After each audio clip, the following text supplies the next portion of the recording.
कहानी एक सत्य घटना पर आधारित है।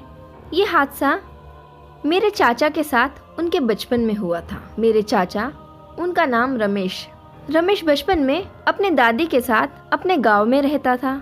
रमेश के पिता की सरकारी नौकरी होने की वजह से रमेश के माता पिता और उनके छोटे बहन भाई वो शहर में रहते थे।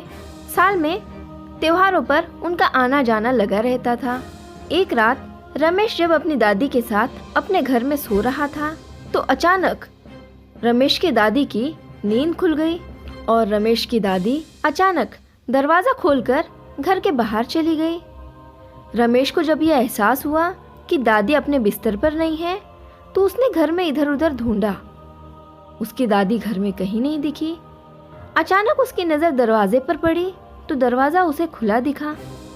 रमेश दरवाजे की ओर दौड़ा और इधर उधर नज़र घुमाई तो उसे दादी कहीं दूर जाते हुए नजर आई। रमेश वैसे ही दादी के पीछे भागा। उसने दादी को कई आवाज़ लगाई पर दादी के कानों तक रमेश की आवाज़ पहुंच ही नहीं पा रही थी। रमेश दादी के पीछे पीछे चल रहा था। उसे समझ नहीं आ रहा था कि इतने रात में दादी कहाँ जा रही है। रात के 3 बज चुके थे। रास्ता सुनसान था। आने जाने वाली एक गाड़ी भी नहीं थी। रमेश दादी के पीछे चलता गया। कुछ ही दूर जाकर दादी रेलवे स्टेशन के पास पहुंच गई।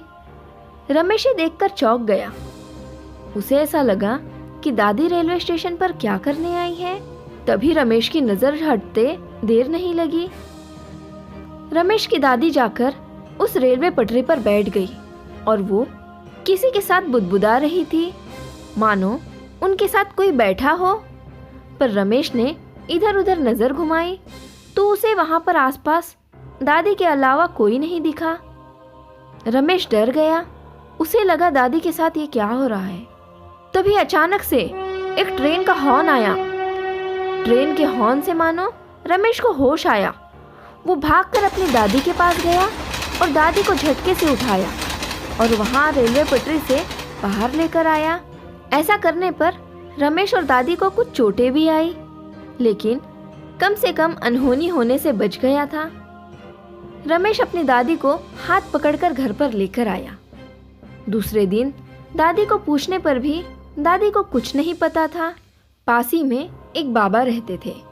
रमेश उन बाबा को बुलाने गया और अपने माता पिता को इस बात की खबर की।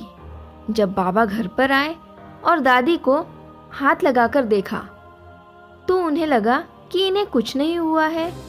पर रमेश ने जब रात का हादसा उन बाबा को बताया तो वो चौंक गए। उनका मानना ये था कि उस रेलवे पटरी पर कई ऐसे हादसे हुए हैं। बाबा ने दादी को तावीज़ दिया और उनको पानी फूंक कर दिया। दादी की तबीयत तो ठीक थी, लेकिन दादी को कुछ याद नहीं आ रहा था। बाबा ने कहा, कभी कभी कुछ घटनाएं हो जाती हैं। पर इस बात से सब हैरान थे।